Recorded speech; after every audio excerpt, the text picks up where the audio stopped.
Ok l'équipe, c'est R2Z, nouvelle vidéo Paris Sportif les amis pour la Champions League de mardi soir. 8 matchs au compteur, du coup il y aura 8 avis sur YouTube. Mon pronostic personnel sera retrouvé sur mon groupe Telegram qui est en description ou dans ma story Instagram. Voilà, ce sera disponible sur les deux réseaux.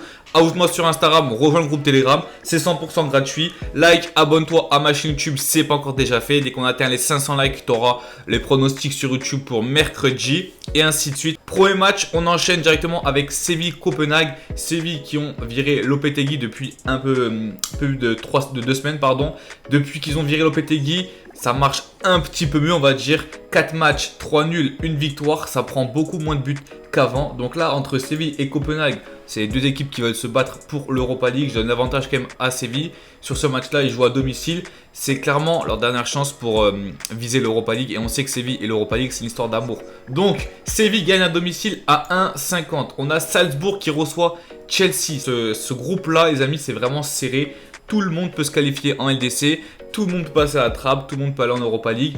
Petit récap, Chelsea premier, Salzbourg deuxième.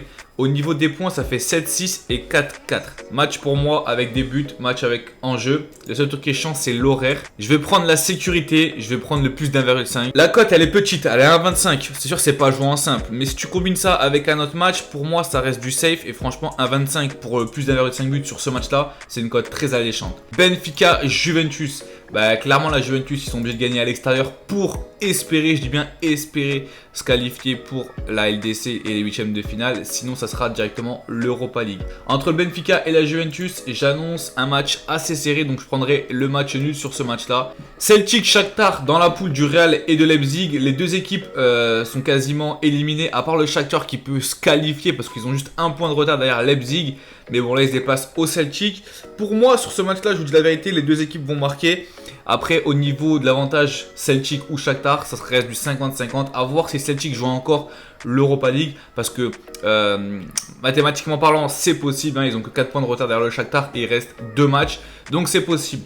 Moi, je pense que les deux équipes vont marquer. Après, au niveau du résultat, je vous dis la vérité, j'en sais rien du tout. Zagreb-Milan, donc comme je vous disais, c'est le groupe où tout le monde peut encore se qualifier. Ça reste un match très important pour les deux équipes. Au match aller, Milan a gagné 3 buts à 1. Et bah au match retour, je vais parier la même chose que le match aller. Et les deux équipes qui marquent, c'est une grosse cote à 1,77. On passe aux choses sérieuses. Dortmund-City. City à 1,60 à l'extérieur. Pour moi, ça fera le taf. Parce que Dortmund n'est pas une équipe qui défend en bloc bas. Ils vont jouer tout simplement la première place. Ils peuvent encore prendre la première place à City. Ils sont à 3 points derrière City et il reste 2 matchs. Donc s'ils gagnent contre City et qu'après ils regagnent et que City fait un mauvais pas, et bah Dortmund sera premier. Je pense que City va gagner. Je pense aussi qu'il y aura les deux équipes qui marquent. Je pense que c'est un match avec beaucoup de buts. Moi sur ce match là honnêtement je vous dirais en score final 2-1 pour City. Je vois pas quand même City mettre une fessée à Dortmund chez eux. Mais je vois quand même City gagner à l'extérieur. PSG contre l'équipe d'Israël. On va pas s'attarder là-dessus. Pour moi ce sera le PSG qui gagne. Et pourquoi pas en buteur Neymar. Sachant qu'il est plutôt chaud actuellement. On termine avec le dernier match entre Leipzig et Madrid. Leipzig peuvent passer devant Madrid s'ils gagnent chez eux, puis après ils regagnent et que Madrid fait un faux pas. Je pense que les deux équipes vont marquer. Je pense que Madrid finira premier de la poule, même s'ils perdent à Leipzig. Je pense qu'après ils feront le taf. Donc pour moi sur ce match-là, les deux équipes qui marquent. Et si vous voulez prendre un truc fun, ça serait Leipzig ne perd pas et les deux équipes qui marquent. C'est tout pour mes 8 avis les amis, je rappelle, c'est que des avis. Le reste sera à retrouver sur mon Telegram et mon Instagram juste ici. On se dit à demain. Ciao.